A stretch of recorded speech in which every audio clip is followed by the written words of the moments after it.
आज मानो हिमाचल के आंगन में साक्षात सारे संसार का आनंद, सुख, सौभाग्य उमड़ आया हो। आज मानो हिमाचल और मैना की गोदी में सारे संसार का वात्सल्य छलक रहा हो। 100 भाई हैं बड़े, मानो वो 100 भाई भी निरंतर, एक कहता है हमारी गोदी में दो, दूसरा कहता है हमारी में दो, हमारी छोटी बहना है। ऐसे सारे नगर में आनंद ही आनंद है। और अब तो मैया थोड़ी बड़ी हुई हैं तो चलना प्रारंभ किया है, पूरे महल में घूमती हैं। अद्भुत आनंद होता है। कहीं से आवाज आती है, हाँ पार्वती, कोई कैसे कहीं से कहीं कोई पुकार रहा है। नगर में सब मैया के उस दृश्य का आनंद ले रहे हैं और आनंद ले रहे हैं। देखिए मैया धीरे धीरे बड़ी हुई हैं। वर्णन आया है जैसे नदी का जल बढ़ता है उसी प्रकार मैया बड़ी हैं। और जैसे बड़ी हुई चलने लगी, थोड़ी बड़ी हुई, देवऋषि नारद भी गए हैं दर्शन करने मां का। जब देवऋषि नारद गए तो हिमाचल ने बड़ा स्वागत किया और हिमाचल ने देवऋषि नारद जी के चरणों को पखारा, चरणोदक लिया, स्वयं लिया, पूरे परिवार को पिलाया और पिलाकर के पूरे घर में छिड़कवाया। बोले देवऋषि नारद, आपके आने से आज हमारा घर पावन हो गया। हाँ? और देवऋषि नारद बैठ गए, बोले आप तो सर्वज्ञ हैं, सब जगह घूमते हैं, भ्रमण करते हैं, सब कुछ जानने वाले हैं, तो कृपया करके हमारी बेटी के ग्रह कैसे हैं, नक्षत्र कैसा है, इसके जरे हाथों की रेखा तो देखिए, इसको वर कैसा मिलेगा, गुण और दोष बतलाइए, इसके जीवन में क्या क्या गुण होंगे, क्या दोष होंगे। इस प्रकार से हिमाचल कहते हैं, मत सुता जातकम ब्रूहि गुण दोष समुद्भवम कस्या प्रिया भाग्यवती भविष्यति सुता मम। क्योंकि माता पिता को चिंता क्या होती है, कैसा वर मिलेगा, दूल्हा मिलेगा, कैसी पढ़ाई होगी, हाँ? गुण कैसे होंगे। देवऋषि नारद ने कहा तो बुलाइए तो सही। अपनी पुत्री को बुलाया पार्वती। मैया जब आई, देवऋषि नारद ने मां को देखा, मन ही मन प्रणाम किया, हे मां, हे जगदम्बा, हे आदिशक्ति, आपको वंदन है। मैया का हाथ लिया और जैसे ही हाथ लिया तो क्या कह रहे हैं, सुंदर सहज सुशील सयानी नाम उमा अंबिका भवानी सब लक्षण संपन्न कुमारी होई सतत पियहि प्यारी सदा अचल एहि कर अहि वाता एहि तेजसु पैहि पितु माता होई पूज्य सकल जग माही एहि सेवत कछु दुर्लभ नाही एहि सेवत कछु दुर्लभ नाही। देवऋषि नारद ने जैसे ही हाथ पकड़ा ना, कह रहे हैं हिमाचल, आपकी ये जो कन्या है ना, इस सहज सुशील गुणों की खान है, अनंत गुणों की स्वामिनी है। ये यह सारे संसार को अभय देने वाली हैं। इनके नाम भी अनेक पड़ेंगे, कोई इन्हें उमा कहेगा, कोई अंबिका कहेगा, कोई भवानी कहेगा, अनेक नाम पड़ेंगे। और बोले सैकड़ों हजारों नाम मैया के होंगे। ये सब प्रकार से गुणों से संपन्न होगी, इसमें कोई दोष नहीं होगा, सब प्रकार से गुण होंगे। और सदैव अपने पति की ये प्यारी रहने वाली हैं, अपने पति की सदैव प्राण प्रिया रहेंगी। सदा अचल एहि कर अहि वाता। और बोले इसी से आप भी यश पाएंगे, आप भी यश कीर्ति प्राप्त करेंगे और सारा जगत इसकी पूजा करेगा। और इसकी जो सेवा करेंगे, पूजा करेंगे, उन्हें संसार में क्या पूरे ब्रह्मांड में कुछ भी दुर्लभ नहीं होगा। सब सुलभ हो जाएगा, सबको सब कुछ देने वाली होगी। और वैसे भी तो कहा गया कलो चंडी विनायको, कलयुग में यदि शीघ्र कोई फल देने वाले हैं, जल्दी प्रसन्न जो होने वाले हैं, तो मां भगवती जगदम्बा और गणपति ही हैं जो जल्दी प्रसन्न हो जाते हैं। और आगे चल करके कह रहे हैं, बोले महाराज बहुत सारे गुण हैं, बस एक थोड़ा सा दोष है। बोले जैसे ही दोष की बात सुनी ना, तुरंत एकदम से हिमाचल कहते हैं क्या दोष है, जल्दी बताइए, उपाय भी बतलाइए। बोले योगी नगन अगुणो अकामी, मातृतात विवर्जिता, अमानुषिव वेश पति तस्या किले दृशा। कह रहे अगुण अमान मातु पितु हीना, उदासीन सब संशय छीना। कह रहे हैं बोले एक रेखा भाग्य की ऐसी पड़ी है, थोड़ी गड़बड़ है। बोले क्या? बोले इसे जो पति मिलेगा ना, वो कैसा होगा? बोले उसके माता पिता का पता नहीं होगा। कौन उसके माता पिता हैं? नग्न कपड़े नहीं पहनता होगा, बिना कपड़ों वाला मिलेगा। मातु पितु हीना, और बोले अमंगल वेश धारण करने वाला पति मिलेगा, इसे बड़ी बड़ी जटाओं वाला मिलेगा। हिमाचल मैना ने जैसे ही सुना, अब तो तुरंत उदास हो गए। बोले क्या कह रहे हैं आप? हा? और बोले ऐसा पति जिसके माता पिता का कुल का ही पता नहीं होगा। बोले कर रेखा ब्रह्मलिपि न मृषा भवति ध्रुवम। बोले ये जो ब्रह्मा जी ने हाथ में रेखा बना दी है ना, ये कदापि झूठी हो ही नहीं सकती, और ये जो मैंने कह दिया सत्य है। बोले देव ऋषि कोई उपाय नहीं हो सकता? हम लोग भी जब कुंडली दिखाते हैं ना, तो क्या करते हैं, जब पंडित जी कह देते हैं जी ये ग्रह खराब है थोड़ा, तो बताओ जी उपाय। फिर उपाय बतलाते हैं, तो उपाय फिर बोलेंगे इससे छोटा उपाय बतलाओ, इससे छोटे वाला बताओ। हा? बोले एक बार एक ज्योतिषी के पास चले गए, एक बोले जी हमारी कुंडली देखो। बोले शनि चला है जी आपका।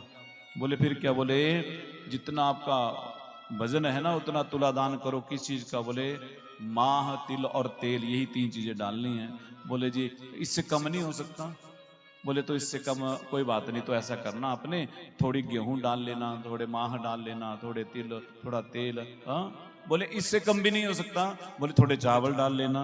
बोले नहीं, इससे छोटा उपाय बतलाओ। बोले तो कुछ नहीं, ऐसा करना 5 किलो माह लेना और एक तेल की बोतल शनि के मंदिर में चढ़ा देना शनिवार को। बोले नहीं नहीं, इससे भी कम हो जाए। बोले तो 100 किलो ले लेना, आधा लीटर तेल। बोले नहीं, इससे भी कम। बोले तो आधा किलो चढ़ा देना। बोले नहीं, 1 मुट्ठी। बोले नहीं, इतना भी नहीं हो सकता। बोले जब इतना भी नहीं हो सकता, जब तेरे पास कुछ है नहीं, तो शनि भी तेरा क्या बिगाड़ेगा? कुछ नहीं बिगाड़ेगा, जब भाई खाली है तो। प्रेम से बोलिए। इसलिए अब हिमाचल कह रहे हैं महाराज अगर ये रेखा है, क्या इसका कोई उपाय नहीं हो सकता? बोले बिल्कुल, भाव ही मेटु सके त्रिपुरारी। नारद कह रहे हैं, बोले जो जो अब गुण मैंने वर में बतलाए, दूल्हे में बतलाए हैं ना, वो सब गुण महादेव में हैं। और क्या कहा? समरथ को ना दोष गुसाई, रवि पावक सुरसरी की नाई। सामर्थ्यवान में अगर कोई दोष भी है ना, उसके सामर्थ्य से वो ढक जाता है। सामर्थ्यवान को दोष नहीं लगता। बोले रवि पावक सुरसरी की नाई, जैसे सूर्य भगवान का प्रकाश सब स्थानों पर पड़ता है ना, अच्छी जगह भी पड़ता है, गंदी जगह भी पड़ता है, पर क्या सूर्य भगवान को कभी दोष लगता है? नहीं लगता ना। गंगा मैया असंख्य लोगों के पापों को हरण करती है, पर क्या गंगा मैया को कभी दोष लगता है? अग्निदेव अच्छी वस्तुओं को भी जलाते हैं, कोई उसमें गलत चीज भी डल जाए उसे भी जला देते हैं, क्या अग्निदेव को दोष लगता है? नहीं लगता। इसलिए बोले जैसे इन्हें दोष नहीं लगता, महादेव में ये जो मैंने दोष बतलाए वो सब उनमें गुण हैं। तो कह रहे हैं रवि पावक गंगा नाम तत्र गेया निर्दर्शना, हाँ? इसलिए यदि आपकी कन्या, आपकी पुत्री शिव की आराधना करे और शिव इन्हें स्वीकार कर ले तो सब दोष दूर हो जाएंगे। हाँ, इस प्रकार से हिमाचल से देव ऋषि नारद कहते हैं और कह रहे हैं फिर पुनः सैव समुत्पन्ना तब गेहे अंबिका शिवा। बोलिए जो आपकी पुत्री है ना, ये कुछ साधारण कन्या नहीं है। एक बात और सुन लो हिमाचल, ये सदा सदा से शिव की ही पत्नी है। ये पूर्व जन्म में सती थी, पर पिता ने अपमान किया महादेव का, इसलिए अपने देह को त्यागा है। वे सती ही आपकी पुत्री बन करके आई हैं और ये आप भली भांति जानते हैं कि आपने ही इनसे प्रार्थना की थी कि आप हमारी कन्या बन करके आए, पुत्री बन करके आए। इसलिए पार्वती तो सदैव, जगदम्बा तो सदैव महादेव की हैं। इसलिए यदि उनकी तपस्या करें तो अवश्यमेव कल्याण हो सकता है। मैना चिंतित हो गई, बोले नहीं ऐसा नहीं होगा, अपनी मृग नयनी कन्या को क्या हम उन भूतों के संग रहने वाले को दे देंगे?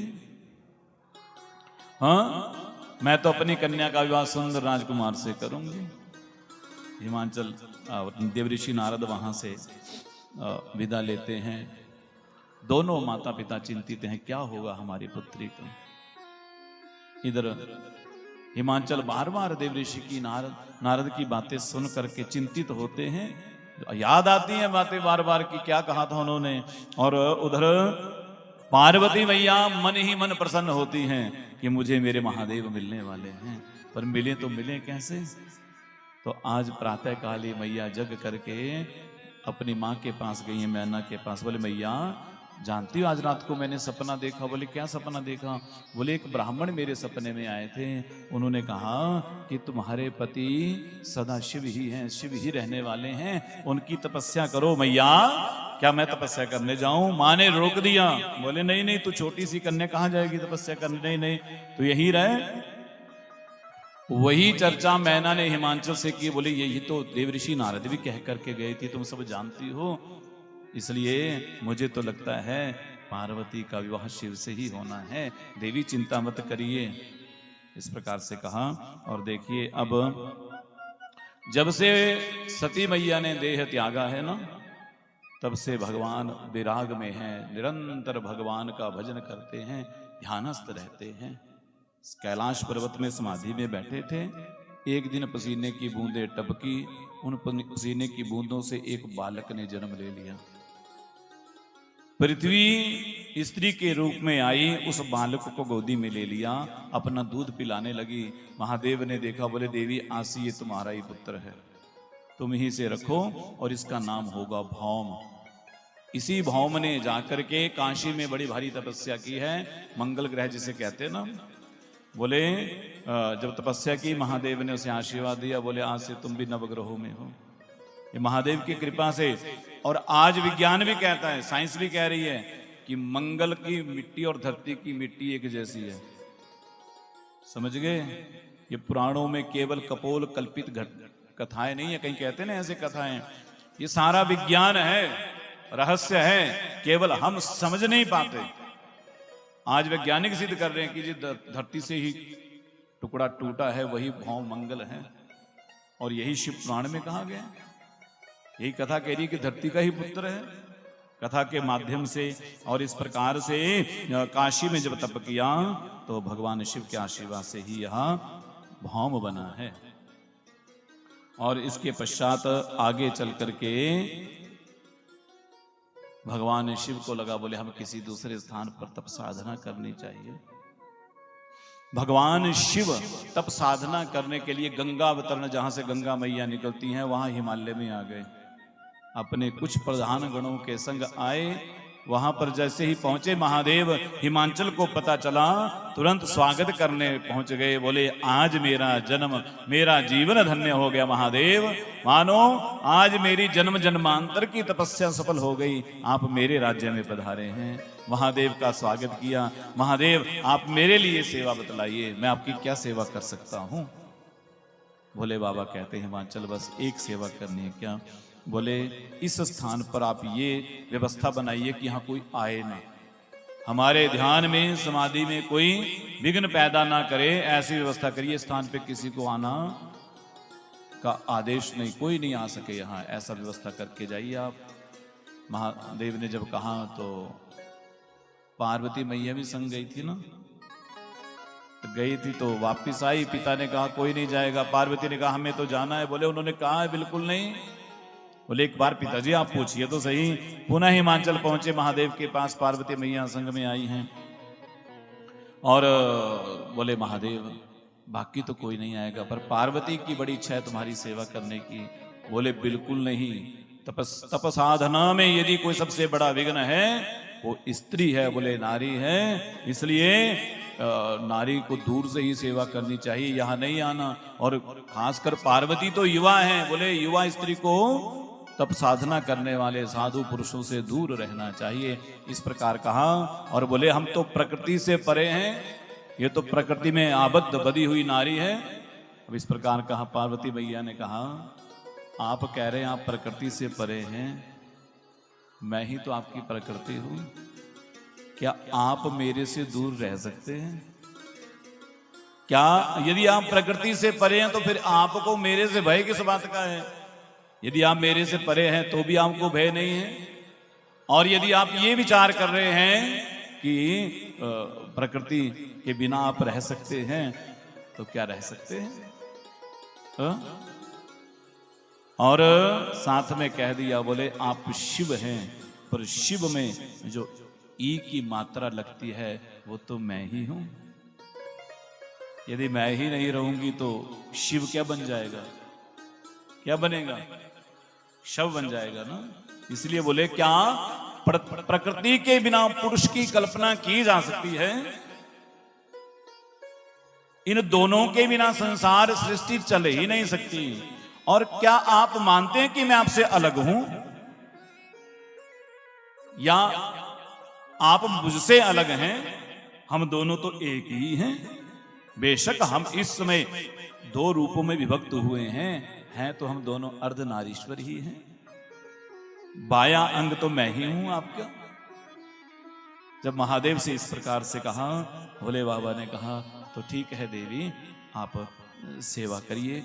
प्रतिदिन पार्वती मैया जाती हैं, भोले बाबा की सेवा करती, कभी षोडशोपचार पूजन कर देती, कभी फूल बेल पत्तर इत्यादि अर्पित करती, कभी किसी अनेक प्रकार की सेवाएं करना, वहाँ कोई व्यवस्था बनाना, किसी भी प्रकार की व्यवस्था करने अपनी सखियों के संग। और देखिए ये दृश्य, ये सारा चला हुआ है, जितना भी घटना चल रही है, इसी बीच एक असुर का जन्म हुआ जिसका नाम है तारकासुर। इस तारकासुर ने ब्रह्मा जी की तपस्या की, और ब्रह्मा जी की तपस्या करके, ये तारकासुर है कौन? नारद पूछ रहे हैं। बोले तारकासुर जो है ये हिरण्याक्ष हिरण्यकश्यप हैं, उन्हीं में हिरण्यकश्यप को जो ब्रह्मा भगवान ने मार डाला था, उन्हीं की आगे चल करके दिति ने जब देखा कि मेरे पुत्रों को मार डाला, तो पुनः जब गर्भ से थी तो देवराजेंद्र ने गर्भ के टुकड़े कर दिए वज्र से, 49 टुकड़े कर दिए, और यहीं से ये 49 मरुदगण बन गए। लेकिन ये दिति की संतान होकर के भी देवताओं के साथ रहे, देवताओं की सहायता करते थे। दिति के गर्भ से असुर निकलते थे, लेकिन इन्होंने देवताओं का साथ दिया, इसलिए देवताओं की सेना में सम्मिलित हो गए, जिन्हें 49 मरुदगण भी कहते हैं। और पुनः दिति ने प्रार्थना की कश्यप जी से, बोले हमें ऐसी संतान चाहिए जो बलशाली हो, जो देवताओं को पराजित कर दे। कश्यप जी ने कहा देवी, यदि तुम ब्रह्मा के 10,000 वर्षों तक कठोर तप करो तो तुम्हारे गर्भ में पुनः महापराक्रमी पुत्र उत्पन्न होगा। दिति ने वैसा ही किया, 10,000 वर्षों तक तपस्या की। 10,000 वर्षों के पश्चात ब्रह्मा जी ने ही एक पुत्र इसे प्रदान किया, जिसका नाम है वज्रांग। और ये वज्रांग जो है, इन्होंने ही इंद्र को पराजित कर दिया, बंदी बना लिया। ये तो ब्रह्मा जी गए हैं जाकर के और कश्यप जी गए साथ में, इन्होंने मुक्त करवाया, वज्रांग को समझाया, बोले ये भी तुम्हारे ही भाई हैं।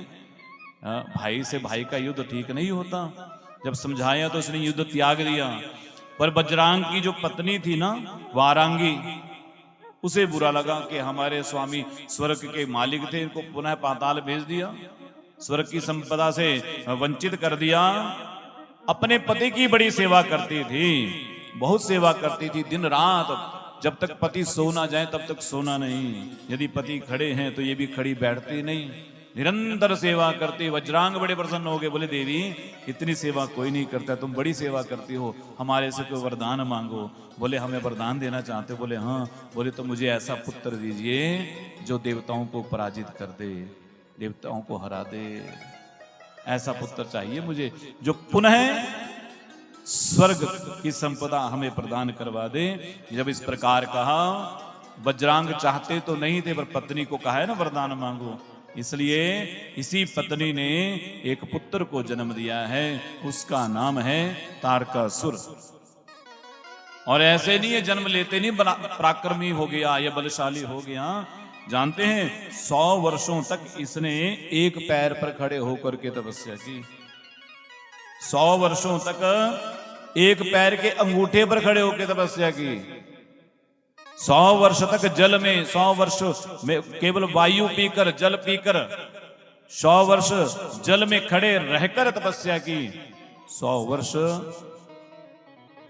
एक स्थंडिल पर खड़े रह करके तपस्या की। 100 वर्षों तक अग्नि में, अग्नि चारों जला करके अग्नि में खड़े होकर तपस्या की। शीर्षासन में 100 वर्षों तक, मुख नीचे टांगे ऊपर, ऐसे तपस्या की 100 वर्षों तक। हम लोग तो क्या होता है, 5 मिनट भी कहीं माला लेके बैठ जाए तो कहीं घुटना आगे पीछे, कमर टेढ़ी मेढ़ी, हाँ, कभी हाथ इधर लगाएंगे, कभी उधर लगाएंगे, कभी दीवार का सहारा लेंगे। तपस्या करना बड़ा कठिन काम है। और तपस्या यदि कोई कर ले, तपते हैं ना, जो तपता है वही तो खरा सोना बनता है। जो ताप सहन कर जाए, तो 100 वर्षों तक इसने एक हथेली पर ऐसे हाथ गड़ा के खड़ा रहा, तब तपस्या की है। और जब ऐसी तपस्या की तो ब्रह्मा जी प्रकट हो गए, बोले विधाता ने कहा भाई वरदान मांगो, तुमने बड़ी 1000 वर्ष तक हमारी तपस्या की, अब कुछ वर मांग लो।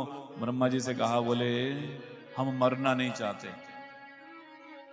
हमें अजय बना दीजिए, हमें मृत्यु भी मार ना सके। बोले ऐसा वरदान तो हम दे नहीं सकते भाई, क्योंकि अजर अमर तो हम भी नहीं है। तो बोले फिर कुछ और मांग लो। इसे ध्यान आया, बोले शिव जी का तो विवाह हुआ नहीं है, और ये तो हजारों हजारों वर्ष तक समाधि में रहते हैं, विवाह करने वाले भी नहीं है, तो क्यों ना ऐसा वरदान मांगा जाए कि शिव जी के ही पुत्र से हमारी मृत्यु होगी। तो कह दिया, बोले विधाता यदि आप प्रसन्न है ना, तो हमें वरदान दीजिए कि शिव जी का जो पुत्र होगा उसी से हमारी मृत्यु हो।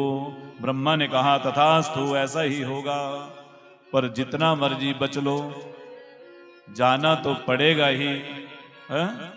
आएगा बुलावा तो जाना पड़ेगा, तो जाना तो पड़ेगा, कितना भी हम प्रयास कर लें, हा?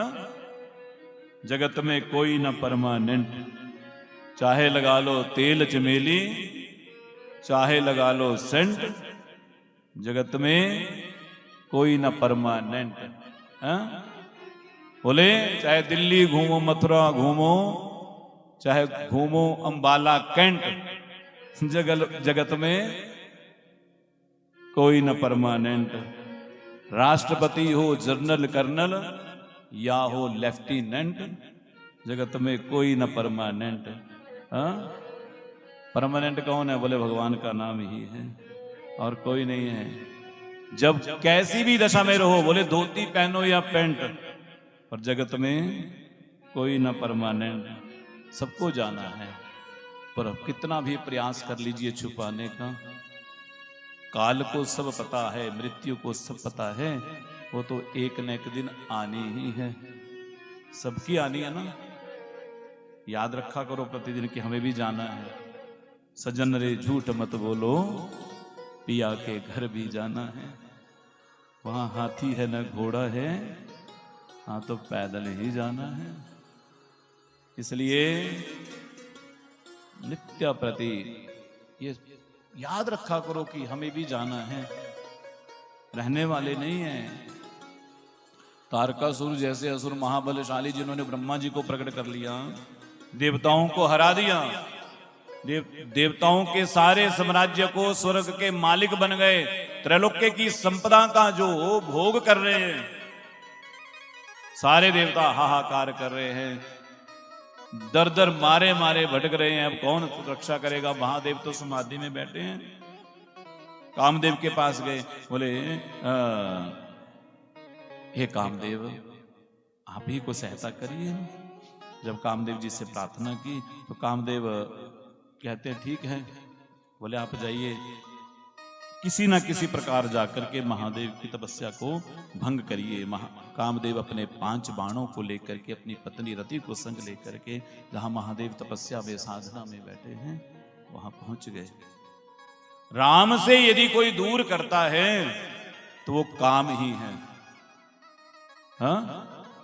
आप जब भी राम का चिंतन, मतलब भगवान का चिंतन करने बैठोगे तो सबसे पहले आकर कोई विघ्न डालेगा, कड़ी परीक्षा होगी तो वो काम ही आएगा, विकार ही आएगा। ये कथा यही कह रही है। महादेव ध्यान में हैं, समाधि में हैं, पार्वती मैया सेवा में तत्पर हैं, पर कामदेव ने पूरे उस वातावरण में, उस क्षेत्र में काम का संचार कर दिया। पेड़ पौधे, वायु, जल, जीव जंतु सब में काम का संचार किया। कामासक्त हो गए, मानो एक एक पत्ता कामासक्त हो गया, काम विकार से ग्रसित है। लेकिन कामदेव ने देखा सबके ऊपर मेरा प्रभाव हो गया, महादेव के ऊपर मेरा प्रभाव नहीं हो रहा है। महादेव के ऊपर तो प्रभाव ही नहीं हो रहा, कैसे होगा? वो तो महादेव है, हो सकता है क्या? पार्वती मैया महादेव के पास पुष्प अर्पित कर रही थी, इतने में महादेव की आंखें खुली। जैसे कामदेव ने देखा महादेव की आंखें खुली, उसी समय हर्षण नाम का बाण छोड़ दिया महादेव के ऊपर, और एक पल में वो बाण जैसे ही महादेव के पास गया, महादेव पार्वती की ओर जैसे देखते हैं बस हंस पड़े, और जैसे हंसे बोले ये क्या हो गया? चारों ओर देखा, 10 दिशाओं में देखा, ये किसने क्या किया? देखते ही महादेव की दृष्टि कामदेव पर पड़ी है, और कामदेव पर जैसे दृष्टि पड़ी है, महादेव का तीसरा नेत्र खुला है। उस तीसरे नेत्र से भयंकर तेज प्रकट हुआ है। उसी तेज की ज्वाला में कामदेव तत्काल भस्म हो गया। बोलिए शंकर भगवान की। भयंकर भगवान का स्वरूप, पार्वती मैया ने जैसे भगवान का वो स्वरूप देखा ना भयंकर, जैसे तीसरा नेत्र खुला, तुरंत वहां से भयभीत होकर के भागे हैं। सारे देवता भयभीत हो गए, कहां पर रहे हैं? रति ने हाथ जोड़े, बोले महादेव, देवताओं के चक्कर में मेरे पति देव मारे गए, अब मैं अपने पति के बिना कैसे रहूंगी? आप तो आदि देव हैं, महादेव हैं, हे महादेव त्राही माम, रक्षा करिए। महादेव कहते देवी, अब तो तुम्हारा पति जो बिना शरीर के तुम्हारे संग रहेगा, इसका नाम होगा अनंग। बोले अब मैं पुनः कब इन्हें प्राप्त करूंगी? बोले जब यदुवंश कृष्ण अवतारा, कृष्ण तनय पति हो तुम्हारा। जब यदुवंश कृष्ण अवतारा, कृष्ण तनय पति हो तुम्हारा। कृष्ण तनय पति हो तुम्हारा। जब यदुवंश कृष्ण अवतारा, बोले जब द्वापर में भगवान श्री कृष्ण का अवतार होगा यादव कुल में, उन्हीं के पुत्र के रूप में तुम्हें तुम्हारे पति पुनः सशरीर मिलेंगे, तब तक प्रतीक्षा करो। इस प्रकार कहा। रति ने प्रणाम किया, पति की राख को ही तन पर लपेट लिया, लगा लिया, वहां से विदा हुई है। इधर महादेव भी उस स्थान को त्याग करके पुनः कैलाश चले गए हैं। और देखिए अब तो पार्वती मैया जब वापिस आई ना नगर में, अब तो व्याकुल रहती हैं, बार बार उन्हें महादेव की याद आती है। पर जब महादेव की याद आती है तो बार बार वो भयंकर स्वरूप ही याद दिखाई देता है। जब भगवान के नेत्रों से वो ज्वाला प्रकट हुई थी और जानते वो अग्नि फिर वो तप तेज सारे संसार को जलाने लगा, तो ब्रह्मा जी ने उस बाड़वा नल को समुद्र को सौंप दिया। बोले आप इसे संभालो, जब प्रलय आएगा तो आप इस ज्वाला को प्रकट करना, इसी से सारे संसार में प्रलय होगा। इस प्रकार से कहा। अब पार्वती मैया बड़ी दुखी रहती, माता पिता उसे देख करके दुखी होते कि हमारी पुत्री बड़ी दुखी है, चिंतित है, व्यथित है। और देखिए पार्वती मैया दुखी रहती, भैया सारे नगर में सब उदास रहते, क्योंकि पार्वती मैया को देख करके ही सब प्रसन्न होते थे। बोले सबकी मुस्कुराहट ही गायब हो गई। इतने में देवऋषि नारद आए। हिमांचल ने देखा, देवऋषि हमारी पुत्री उदास रहती है। बोले कहाँ है? बोले हमने तो पहले कहा था शिव की तपस्या में लगाओ। बोले सेवा में भेजा था। बोले सेवा में नहीं तपस्या में लगाओ। पार्वती को बुलाया, बोले जाओ। बोले हाँ। बोले वन में जाकर के भगवान शिव की तपस्या करो। बोले आज से आप ही मेरे गुरु हैं, मुझे गुरु मंत्र तो दीजिए। और पार्वती मैया को देवऋषि नारद ने ही गुरु मंत्र दिया है। जानते कौन सा मंत्र दिया? नमः शिवाय। नमः शिवाय मंत्र दिया है। आइए हम भी थोड़ी देर गुनगुनाएं जरा। बोलिए शंकर भगवान की जय। ओम नमः शिवाय, ओम नमः शिवाय, हर हर भोले नमः शिवाय। नमः शिवाय, ओम नमः शिवाय, हर हर भोले नमः शिवाय। नमः शिवाय, ओम नमः शिवाय, हर हर भोले नमः शिवाय। नमः शिवाय, ओम नमः शिवाय, हर हर भोले नमः शिवाय। नमः शिवाय, ओम नमः शिवाय, हर हर भोले नमः शिवाय। नमः शिवाय, ओम नमः शिवाय, हर हर भोले नमः शिवाय। ओम नमः शिवाय, ओम नमः शिवाय, हर हर भोले नमः शिवाय।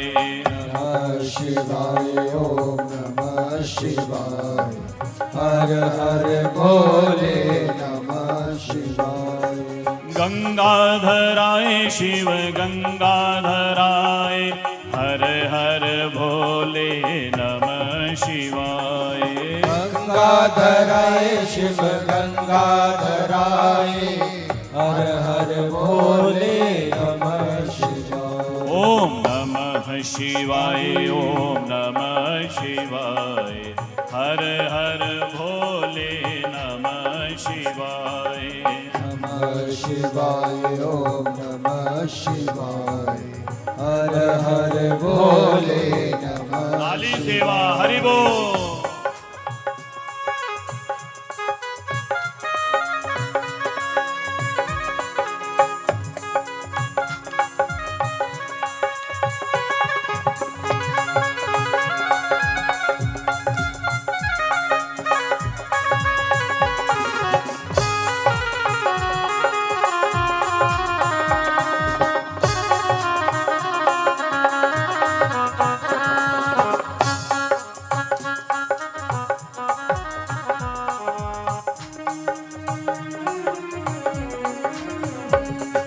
चंद्रधराय शिव चंद्रधराय, हर हर भोले नमः शिवाय।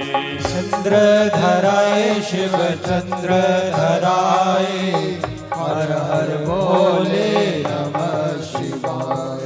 चंद्रधराय शिव चंद्रधराय, हर हर भोले नमः।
कि भगवान का जो भक्त है ना, वो अगर किसी को पीड़ा पहुंचा रहा है तो मान लो वो सच्चा भक्त नहीं है, ये समझ लेना।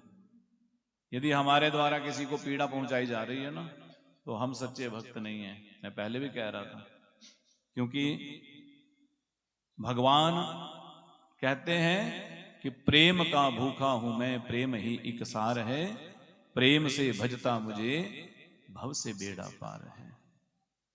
राम ही केवल प्रेम पया।